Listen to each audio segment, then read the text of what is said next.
Okay, let me tell you one thing. After this question number 4, 5 is there, which is theory. 6 is also theory, I have explained you. Now, question 4, in this also, leaving aside question 1, 4 ka 2 I am taking. Okay, question 4 ka 2 of textbook. Please pay attention on it. Okay, see, it is very important question looking to both. You will understand how to open. How would you undertake accounting disposal of realization of assets and payment of liability which are not recorded, which are unrecorded, okay, not recorded in the balance sheet at the time of dissolution of firm? We are supposed to explain this particular situation. ये वाली situation हमको explain करनी है, तो चलो explain या उसको present करें. Okay, now on at the time of dissolution जब इस तरह का सिचुएशन होता है, तो अगर कोई भी अनरिकॉर्डेड एसेट है और वो रियलाइज हो रहा है तो उसका पैसा आएगा सिंपली, और अगर कोई अनरिकॉर्डेड लाइबिलिटी है तो उसकी पेमेंट करनी ही पड़ेगी. We can not get out of it. So condition number 1, in this condition number 1, if unrecorded asset is realized, assets is realized, मैंने पहले भी बताया था, रियलाइज मीन्स हमने बेचा तो उससे हमको पैसा मिला, तो सिंपल उस टाइम एंट्री पास करनी होगी. Cash comes in cash bank account debit to realisation account, क्योंकि पैसा आएगा तो सीधा एंट्री हम कहां दिखाएंगे, रियलाइजेशन अकाउंट में इसकी एंट्री पास होगी. Okay, condition number 2, if when unrecorded asset is to be paid, unrecorded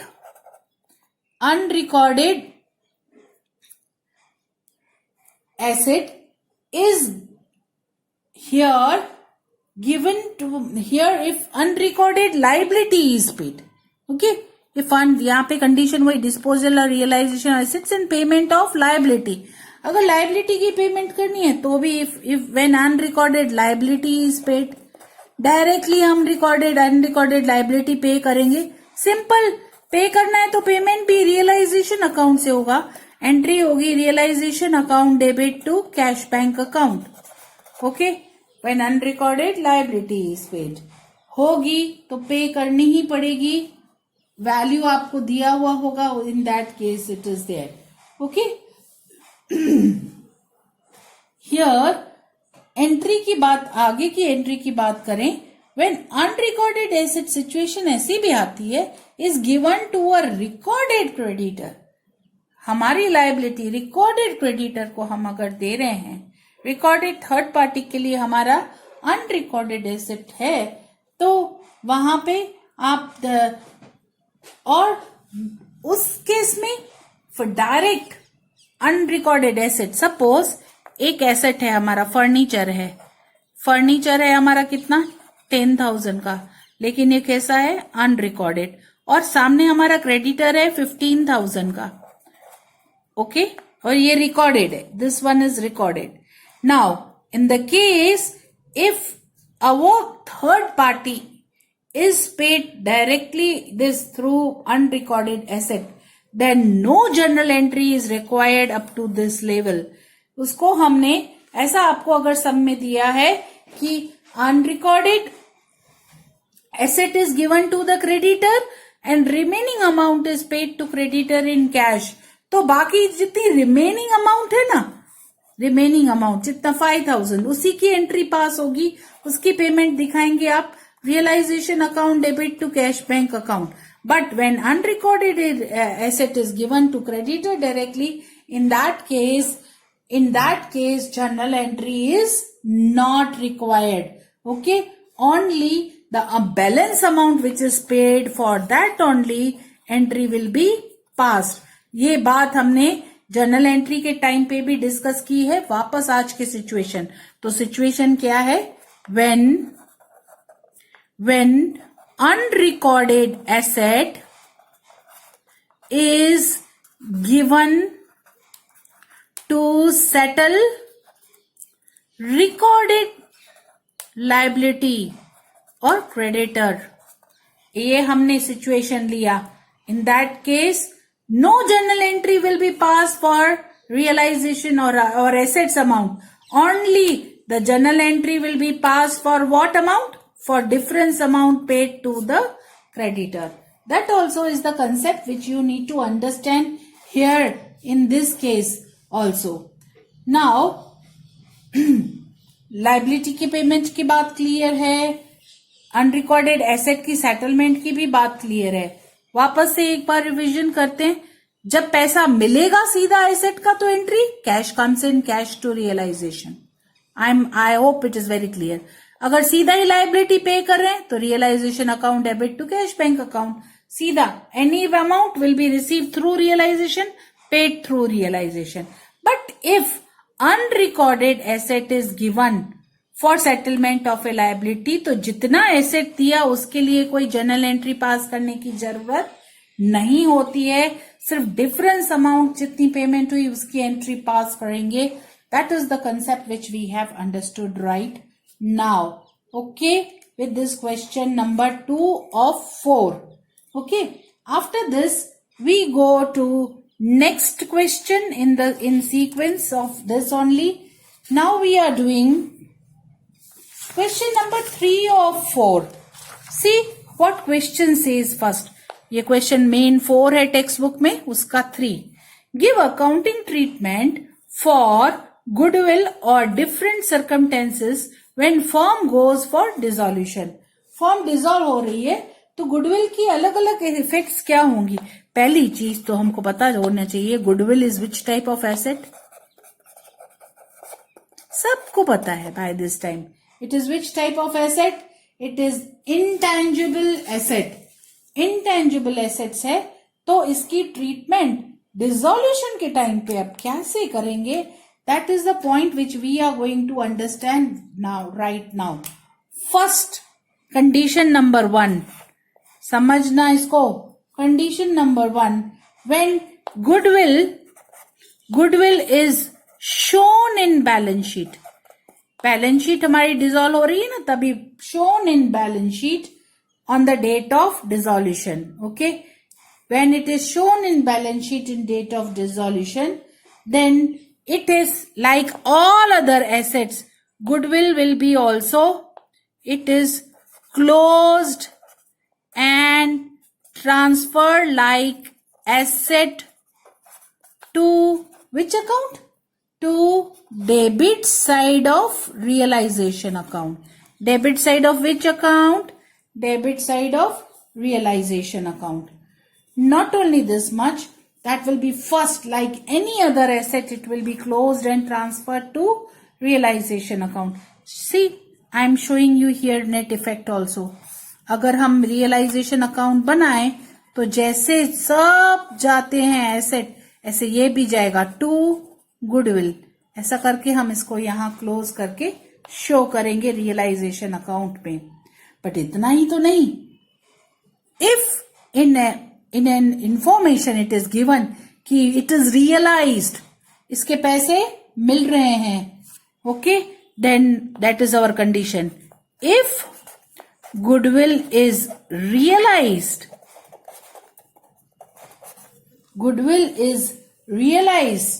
then it will be definitely credited to realization account. उसका जो पैसा होगा कहाँ जाएगा? सिंपली यहाँ पे आएगा बाय कैश बैंक में लिखेंगे हम. क्या काय की कैश मिली? गुडविल की. It will be credited to realisation account. Okay, but if nothing is realize for goodwill or if realization value is not given of goodwill, naturally no entry is to be made in realization account. But if information is not given for realization because it is an intangible, पता ही नहीं हमको कुछ मिला है, in that case no entry will be, okay, no further effect is realization account will be required. Okay, not only this much, we have to see the condition number 2 here. What will be condition 2? That is, if goodwill is not shown in balance sheet at the time of realization. Realization के time पे अगर balance sheet में नहीं दिखाई गई है, in that case, if it is not shown and it is not shown in balance sheet and not realized तो पता भी नहीं चलेगा. But if and realized, अगर ऐसा है इंफॉर्मेशन में, बुक्स में नहीं दिखाई है, but we realize some amount of it, then what? Definitely if it is realized, it will be credited to realization account. Okay? क्योंकि बुक में है नहीं तो कुछ दिखा, but like profit, okay, indirectly हमको पैसा तो मिला, एसेट भले नहीं दिखाई हुई थी पर पैसा मिला है, तो रियलाइजेशन को क्या करेंगे हम? Only this much effect will be given. Amount is realized, so cash comes in, cash account debit to realization account. So that is again a very important adjustment or thing to understand. Okay, this much at least if we know, it is very good. Still, when any partner is taking over the business of the firm, including goodwill, in that case, in realization account is credited with the same amount. Okay. And if any company is taking over the business of the partnership firm of the goodwill, in that case also realization account is credited with the same amount. I mean to say, here if a partner will take the business, his capital will be charged but realization will be credited. Same manner, if company is taking, outside company is taking the firm and paying for goodwill, our realization account will be credited. In short, जब भी goodwill का पैसा मिलेगा, realization account will be credited. That you have to understand. Okay, so here third condition, when any partner is taking over the business and paying some amount for goodwill, in this case the partner capital will be partner's capital who is taking up, जो business को take over कर रहा है उसकी capital debit होगी और हमारा realisation में क्रेडिट हो जाएगा. रियलाइजेशन में ये पैसा आएगा in our realization account. I mean to say, in that case, here you will write by partner's capital account. Okay. And last but not the least, which I discussed also, when any other company, third party, any other outside company, other company takes over our business and pays the amount for goodwill, in that case, that company will pay cash to us. In that case, cash bank account debit to realization account. Realization में हम दिखाएंगे ये पैसे आएगा, हमारी income होगी cash bank account. Okay. So this way, effects of goodwill we have understood. पहले simple सी चीज, shown in balance sheet and realized. तो closed and transferred to debit side of realization account and पैसे मिले that we will show. But if not realized, no amount will be shown. नहीं कुछ मिला है तो जीरो, रियलाइजेशन सोच के हम कुछ नहीं दिखाएंगे. Goodwill if it is not shown and realize, easy है, पैसे मिल रहे हैं, realization credit. But when any partner takes over the business completely, एक पार्टनर ले लेता है बिजनेस और वो गुडविल के पैसे देता है तो उसका कैपिटल अकाउंट डेबिट होगा टू रियलाइजेशन. हमको तो पैसा आएगा, डिसोल्यूशन में रियलाइजेशन में पैसा आएगा, क्रेडिट होगा, पर कहां से आ रहा है? पार्टनर पूरा बिजनेस ले लेगा कोई तो वो पैसे देगा तो पार्टनर्स कैपिटल को हम डेबिट करेंगे. और आउटसाइड की कोई कंपनी ले लेगी business, takes our business completely and pays the goodwill, in that case they will pay as cash account debit to realisation account. Okay, this is the way you have to keep in mind for this question was question number 4. okay, within that question part 3. okay, 3 तो हमारा हमने समझा. 4 इसका पूरा legal provisions है. Again theory I have explained you all legal provisions here. I have already in theory video we have gone through it. Then after this comes question number 5. Methods आपको dissolution के लिए without interference of court, वो भी theory video में अपन ने cover किए हैं. That is with agreement, act है, अकरेंस ऑफ है, that all we have already question covered in theoretical part, वहां से आप डायरेक्टली देख सकते हैं. We go to next practical given here, short sum. Again 3 marks में पूछ सकते हैं इस क्वेश्चन को. तो हियर क्वेश्चन 4 का 6. ओके, 4 का पहले 2 किया, अभी 6. What is it?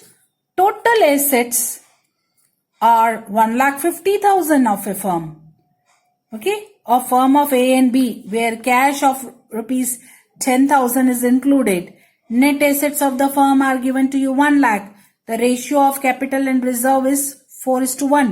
Capital of A is more than that of B by rupees 20,000. Loss of realization account is rupees 20,000. Firm is dissolved. Prepare opening balance sheet and ascertain opening balance sheet of A and B. Simply dissolution की case में आपको थोड़ा सा information देने की और यहाँ पे आपको कैसे डील करना है तो वो सिखाने की कोशिश कर रहे हैं. Let us go for presenting it. Okay, हम अगर अब ओपनिंग बैलेंस शीट बनाएंगे ना, एक मैं सॉल्यूशन स्टार्ट करते, बहुत इजी सा वे होता है. बनाओ बैलेंस शीट, मैं बना देती हूँ यहाँ पे. Opening balance sheet, if we prepare, we know this is capital liability side, this is asset sides. We need to write amount in rupees, right dear students? No, अब उठाएं, go with the flow of question. Total assets 1,50,000. तो मैं यहाँ लिख दूंगी, क्या लिखूंगी? Assets. Okay, assets कितने total assets? 1,50,000. पर ध्यान से ये टोटल है of A where cash of this is included. ऐसा बोल रहे हैं इसमें कैश इंक्लूडेड है, तो मैं यहां पे आपको इस तरह से बोलूं तो other assets other than cash 1,40,000 है, और इसमें कैश कितना दिया हुआ है. ओके, इस तरह से मैंने प्रेजेंट कर दिया. Total assets 1,50,000. अब अक्कल की चीज है, जब टोटल एसेट्स 1,50,000 हैं तो टोटल लायबिलिटी भी कितनी होगी, ये ही आपको वहां पे शार्पनेस दिखानी है. So when total of assets is this, total of liability also will be 1,50,000. Common sense. Here second sentence, net assets of firm are 1 lakh. Net assets क्या होता है? Net assets means excess of assets over excess of liabilities. Net assets की meaning आनी ही चाहिए, पहले भी की है अपन ने. Total assets minus total liabilities, that means net assets also means capital plus reserve. आगे के चैप्टर में किया है, अभी सिर्फ रिवीजन कर रहे हैं उसका. ओके, ये बात ध्यान में रख के चलो. Okay, now that means net assets of firm 1 lakh. That means capital और रिजर्व का बैलेंस 1 lakh है, और the ratio of capital reserve is 4:1. ये दोनों मिला के 1 lakh है. ओके, और इसमें कैपिटल और रिजर्व 4:1 में है. कितना सिंपल हो गया. इसका मतलब कैपिटल कितनी होगी? 80,000 की कैपिटल होगी. किसकी? ए की और बी की टोटल. और रिजर्व हो जाएंगे 20,000 के. यहां पे इंफॉर्मेशन ऐसे ही है. Reserve comes to 20,000. Okay, now इधर ही बात छोड़ी, इतना ही छोड़ना नहीं. देखो हर एक में रिटर्न है. यहाँ पे जब एसेट 150 लायबिलिटी 1, तो डिफरेंस ये तो 1 ही लाख है. बाकी 50,000 क्या होंगे? Common sense. बाकी 50,000 क्या हो जाएंगे? Other liabilities naturally. Okay, now इसकी कितनी कैपिटल, उसकी कैपिटल के लिए स्टेटमेंट दी है. क्वेश्चन देखो, capital of A is more than capital of B by rupees 20,000. अब ए की कैपिटल 20,000 ज्यादा है, तो बेस्ट वे बताऊं, यहां पे आपको देखो टोटल 80 है, 80 में से 20 बाजू में रख दो, साइड में पड़े हो, तो बाकी कितना, इसमें से माइनस करके साइड में रख दूं, तो रिमेनिंग अमाउंट कितना हो जाता है? 60. 60 तो दोनों की इक्वल है. 60 माना इसको भी 30, ए को भी 30 मिल रहे थे, बी को भी 30 मिल रहे थे, लेकिन ए को अब वो जो अलग रखे हैं वो भी दे दो. So simple. 50 and 30. Go for it. 50,000, 30,000. I have shown you also how it is. No magic, pure accounts. Okay. Purely calculations I have shown you. कैसे हुआ? 80 में से 20 अलग कर दो तो 60, 60 तो दोनों को इक्वल, 30-30। अब ये 20 जो इसके एक्स्ट्रा है वो ए में ऐड कर दो, 30 + 20, 50 of A, 30 of B, we got complete. So this was first condition कि we had to prepare opening balance sheet, so that we have prepared opening balance sheet and even found out opening balance sheet, opening balances of A and B. So this way, short sum of 3 marks sometimes is asked to you. Okay, I will not leave it here.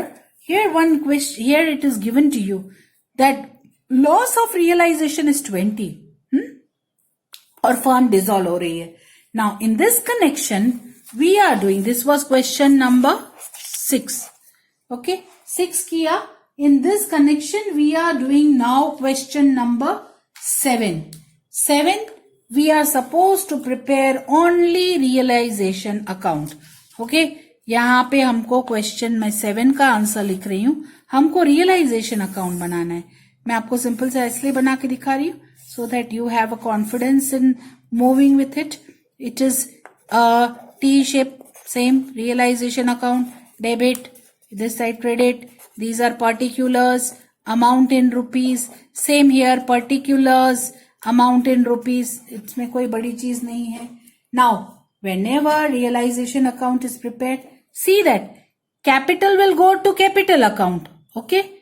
Reserves will go to partners capital account. तो इन दोनों को यहां लाने की जरूरत नहीं, but liabilities will be closed by transferring to realization. इसको टिक करके लिफ्ट करें, लिखेंगे यहाँ पे by sundry liability, क्योंकि यहाँ पे सारा टोटल बना, जितनी लाइबिलिटी होती सारी लंबी लिस्ट लिखते अपन, क्रेडिटर, बिल पेबल, सारा लिखते. यहाँ पे सारा एक साथ दिया हुआ है तो सारा एक साथ हम लिख लेते हैं बार 50,000. ओके, सेम वे ऐसे पहले एसेट साइड क्लोज, ये कैपिटल में, रिजर्व कैपिटल में, फिर ये यहां तो ये बंद हो जाता है. सेम एसेट्स को भी क्लोज करना है. Assets goes to only asset, cash will go to its own account in case of dissolution. Asset इधर आएंगे, एसेट कितने हैं 1,40,000 के यहां पे लेके आए. To sundry asset, sundry means all, total, furniture, building, machinery, this, that. Now here sundry assets total is given to you, तो सीधा हम total ही ले लेते हैं 1,40,000. Okay, now they have given you a simple hint कि loss on realization is 20. Loss है इसका मतलब क्या है? Excess of debit on credit. यहां आया होगा by partners capital ब्रैकेट में loss, और loss कितना था? लॉस आया था 20,000 का, ऐसा बोल रहे हैं, और लॉस भी दोनों ए और बी को बांटा गया होगा. No PL proportion is mention in the question, so PL we will treat equally. दोनों को 10,000 दे दिया होगा और ये भी नेचुरली पार्टनर्स की कैपिटल में जाएगा. लेकिन हमको रियलाइजेशन अकाउंट बनाना है. देखो, in this case you need to use this IQ again.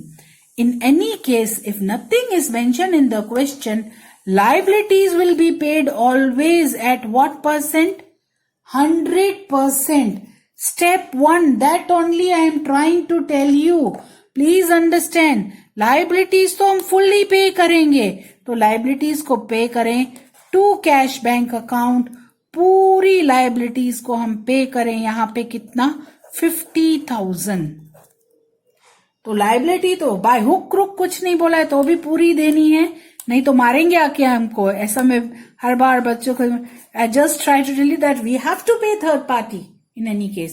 So if I do here total, it comes to 1 lakh. In that case, इधर का टोटल कितना? 1,90,000 हुआ और यहाँ पे 70 है. तो जो ये डिफरेंस है ना, दिस शोज कि एसेट, क्योंकि रिजल्ट तो पहले ही दे दिया, हम उल्टा गए हैं, तो दिस शोज कि एसेट का कितना मिला होगा बाय डिफॉल्ट. यहाँ पे डिफरेंस आपको इधर भी टोटल 1,90,000 ही आना चाहिए.